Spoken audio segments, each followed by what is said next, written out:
به نام خدا و با سلام خدمت همه همراهان صمیمی وبسایت GIS. با یه جلسه کوتاه آموزشی دیگه در خدمت شما دوستان عزیز هستم. در این جلسه ما در مورد ژئو سرور مطالبی رو خدمت شما عزیزان ارائه خواهیم داد.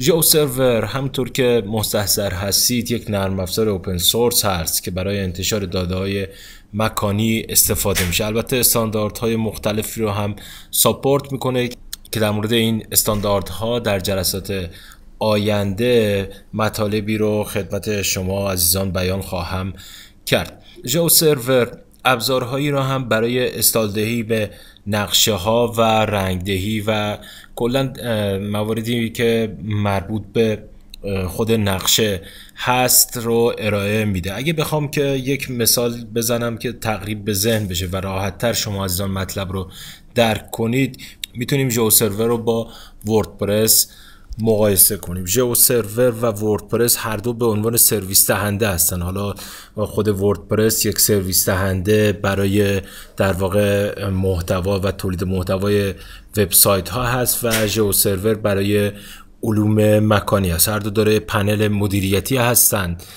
و هر دو هم یه سری پلاگین ها و افزونه ها دارن. با این حال من در این جلسه قصد دارم در مورد نصب ژئو سرور مطالبی رو ارائه بدم. برای این کار میرم سراغ خود وبسایت ژئو سرور.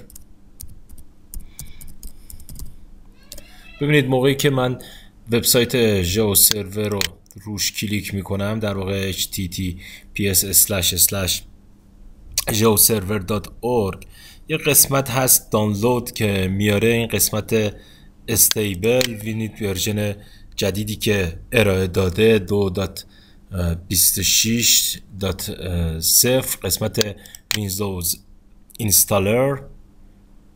موقعی که من روی این ویندوز اینستالر کلیک میکنم به یک صفحه ای ما رو راهنمایی میکنه و خودش شروع میکنه به دانلود ژئو سرور.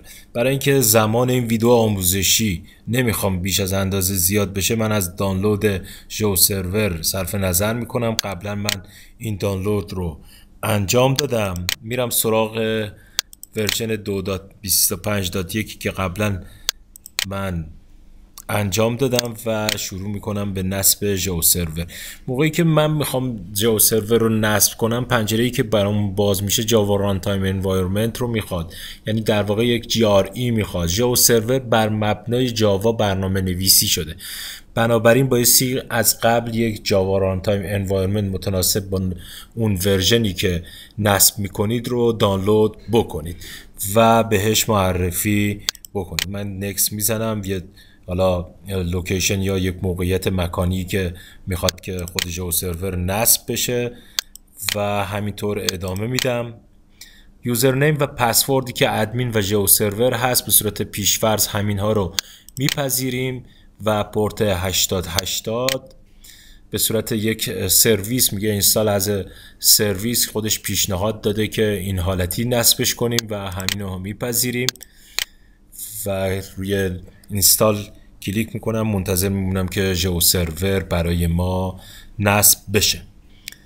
خب موقعی که ژئو سرور به صورت کامل برای ما نصب شد، میرم سراغ فایرفاکس و URLی که تایپ میکنم لوکال هاست 2.8080/ژئو سرور. یوزرنیم پیشفرض که ادمین بود و پسورد هم که ژئو سرور هست. میتونید این رو تایپ کنید. لاگین میکنم.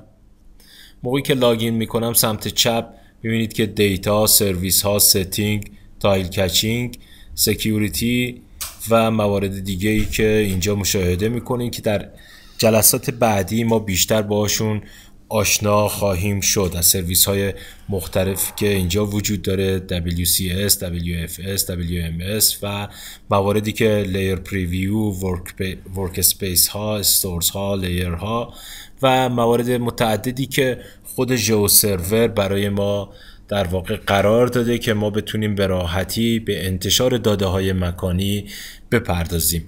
امیدوارم که این جلسه کوتاه آموزشی مفید فایده واقع شده باشه. تا دیدار بعدی، خدا یار و نگهدار همه شما.